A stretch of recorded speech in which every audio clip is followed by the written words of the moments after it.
আসসালামু আলাইকুম ভিউয়ার্স, বাংলাদেশের সর্বশেষ আপডেট সংবাদে আপনাদের স্বাগত। জানিয়ে দিব আমাদের হাতে থাকা সর্বশেষ গুরুত্বপূর্ণ আপডেট বাংলা সংবাদ। প্রধান বিচারপতির বাসভবন সহ গুরুত্বপূর্ণ স্থানে বিক্ষোভ সমাবেশ নিষিদ্ধ। জানিয়ে দিব পাচার হওয়া অর্থ ফেরাতে সুইজারল্যান্ডের সহযোগিতা চাইলেন ডক্টর মোহাম্মদ ইউনূস। আরও জানিয়ে দিব শনিবার রাজনৈতিক দলগুলোর সঙ্গে বৈঠকে বসবেন ডক্টর ইউনূস। এবং আরো জানিয়ে দেব শেখ হাসিনার সঙ্গে জয় সাইমা সহ আসামি 425 তদন্তের নির্দেশের পর আদালতে হট্টগোল। এদিকে তারেক রহমানের নির্দেশনা দুষ্কৃতিকারীদের দলের ঠাঁই হবে না। সর্বশেষ জানিয়ে দেব প্রয়োজনীয় সংস্কার শেষে নির্বাচনের রূপরেখা ঘোষণা করবে সরকার, বলছে মির্জা ফখরুল।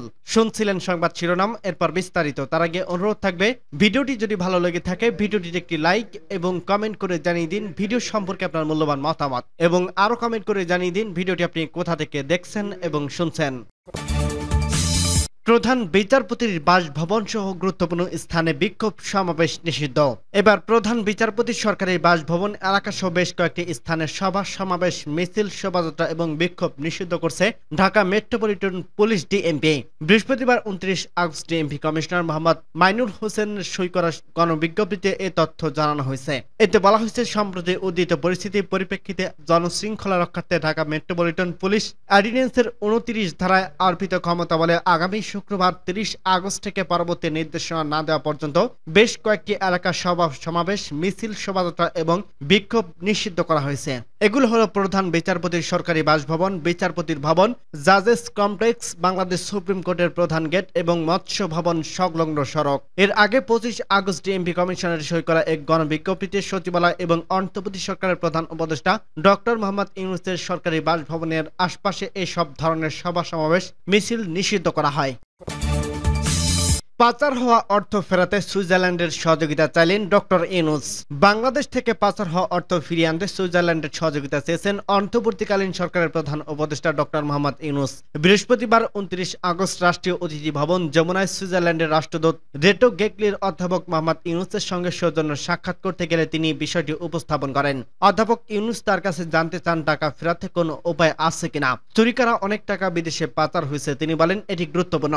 পারস্পরিক আইনি সহায়তা বিষয়ে রাষ্ট্রদূত বলেন, সুইজারল্যান্ড সবসময় আন্তর্জাতিকভাবে স্বীকৃতি পদ্ধতি এবং মানদণ্ড মেনে চলতে এবং সাম্প্রতিক বছরগুলোতে পেশ করা প্রস্তাবের সঙ্গে সংগতি রেখে সহযোগিতা করতে ইচ্ছুক। রাষ্ট্রদূত বলেন, তার কাছ থেকে সরকারের অগ্রাধিকার সম্পর্কে জানতে পারাটা ছিল আনন্দের। সামনের সুযোগ ও চ্যালেঞ্জের বিবেচনায় বাংলাদেশের জনগণের প্রত্যাশা পূরণে সুইজারল্যান্ড অন্তর্বর্তীকালীন সরকারকে সহায়তা করবে। সাক্ষাৎকালে রাষ্ট্রদূত গেইলিং ডক্টর মোহাম্মদ ইউনূসকে সুইজারল্যান্ডের প্রেসিডেন্টের লেখা একটি চিঠি হস্তান্তর করেন। রাষ্ট্রদূত বলেন, সুইজারল্যান্ডের অন্তর্বর্তীকালীন সরকারের সমর্থন করবে এবং দেশটির সঙ্গে অর্থনৈতিক সম্পর্ক জোরদার করবে। রাষ্ট্রদূত বলেন, আমি সত্যিই আশা করি বাংলাদেশ ব্যবসার পরিস্থিতি আরো বৃদ্ধি পাবে। প্রধান উপদেষ্টার প্রেস উইং জানায়, রাষ্ট্রদূত বাংলাদেশের সঙ্গে সীমান্ত লাগোয়া মিয়ানমারের রাখাইন রাজ্যের উদ্ভূত পরিস্থিতি বিষয়ে উদ্বেগ প্রকাশ করেন। অধ্যাপক ডক্টর ইউনূস বলেন, তার সরকার রোহিঙ্গা শিবিরগুলোতে তরুণ নেতৃত্ব গড়ে তুলতে চায়। শনিবার রাজনৈতিক দলগুলোর সাথে বসবেন ডক্টর মোহাম্মদ ইউনূস। দেশের রাজনৈতিক দলগুলোর সঙ্গে মত বিনিময় করবেন অন্তর্বর্তী সরকারের প্রধান উপদেষ্টা ডক্টর মোহাম্মদ ইউনূস। আগামী শনিবার বিকেলে 3টা থেকে রাত 8টা পর্যন্ত এই মত বিনিময় অনুষ্ঠিত হবে। বৃহস্পতিবার এক সংবাদ বিজ্ঞপ্তিতে প্রধান উপদেষ্টার প্রেস উইং এ তথ্য জানিয়েছে। সূত্র জানিয়েছে, দেশের সার্বিক পরিস্থিতি, সংস্কার এবং আগামী নির্বাচন নিয়ে রাজনৈতিক দলগুলোর সঙ্গে সরকারে আলোচনা হবে। তবে আগের বৈঠকের মধ্যে এই বৈঠকেও আগামী দিনে আওয়ামী লীগ সহ তাদের জোটের কোনো দল মত বিনিময় থাকবেন না বলে জানা গেছে। এদিকে বৃহস্পতিবার বিএনপির মহাসচিব মির্জা ফখরুল ইসলাম আলমগীর সহ দলটির 3 নেতার সঙ্গে সোয়া 1 ঘন্টা বৈঠক করেন ডক্টর মোহাম্মদ ইউনূস। এ সময় বিভিন্ন বিষয়ে আলোচনা হয়। বৈঠক শেষে মির্জা ফখরুল বলেন, প্রধান উপদেষ্টা আলোচনার জন্য ডেকেছিল। আমাদের প্রায় সোয়া 1 ঘন্টা আলোচনা হয়েছে, অন্তত ফলপ্রসূ আলোচনা হয়েছে। নির্বাচনের কোনো সম্ভাব্য তারিখ নিয়ে আলোচনা হয়েছে কিনা সাংবাদিকদের এমন প্রশ্নের জবাবে মির্জা ফখরুল বলেন, আমরা কোনো তারিখ নিয়ে আলোচনা করি না, আমরা কোনো তারিখ বলবো না, এটা তারা অন্তর্বর্তী সরকার বলবেন।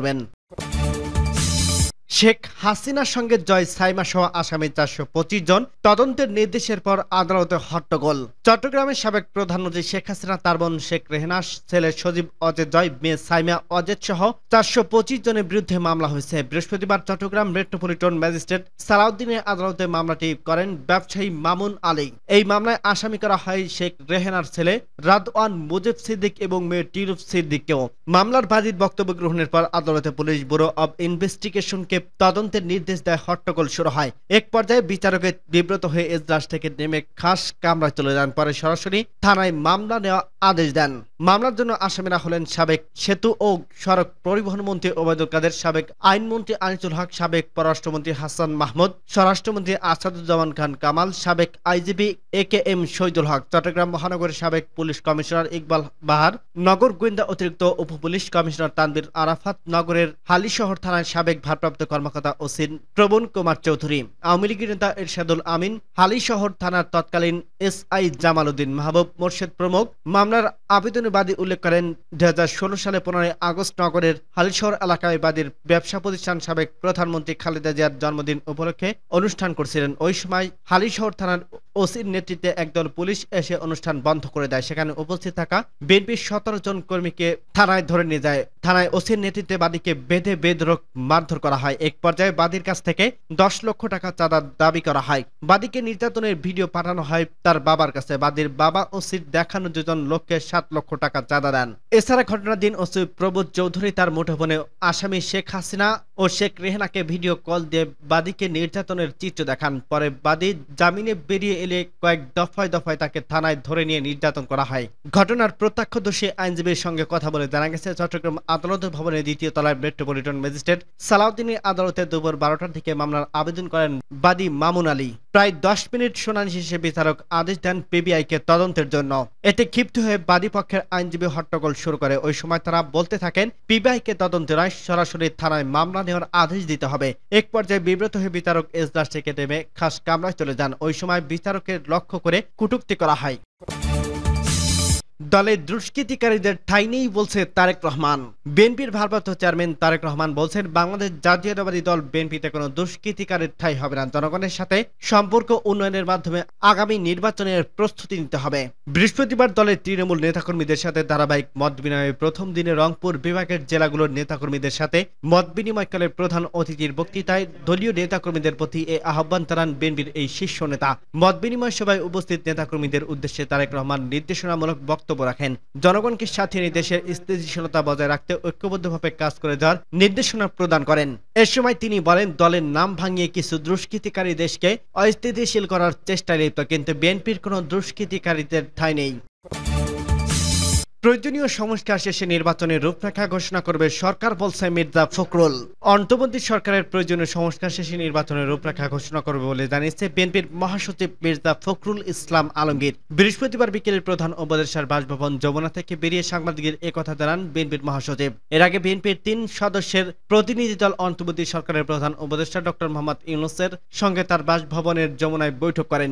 1.5 ঘন্টা বৈঠকের শেষের দিকে সাংবাদিকদের এসব কথা বলেন মির্জা ফখরুল। তিনি বলেন, আমির খসরু সাহেব ও সালাউদ্দিন সাহেব এসেছিলাম, প্রায় 1.5 ঘন্টা আলোচনা হয়েছে, অত্যন্ত ফলপ্রসূ আলোচনা হয়েছে। ফখরুল বলেন, আমাদের জানানো হয়েছে প্রয়োজনীয় সংস্কার করে নির্বাচনের রূপরেখা ঘোষণা করবে অন্তর্বর্তী সরকার। দ্রুত সময়ের মধ্যে সরকার দেশকে অস্থিতিশীল পরিস্থিতি থেকে বেরিয়ে নিয়ে আসবে বলে আশা প্রকাশ করেন তিনি। এক প্রশ্নের জবাবে মির্জা ফখরুল বলেন, না, আমি কোনো তারিখ বলিনি, ওনারাই তো তারিখ বলবেন, আমরা তো তারিখ বলবো না। এর আগে বিএনপির মিডিয়া সেলের সদস্য শাহরিউল কবির খান জানায়, বৃহস্পতিবার বিকেলে 3:50 মিনিটে যমুনায় পৌঁছান মির্জা ফখরুল ইসলাম আলমগীর ও স্থায়ী কমিটির সদস্য আমির খসরু মাহমুদ চৌধুরী ও সালাউদ্দিন আহমেদ।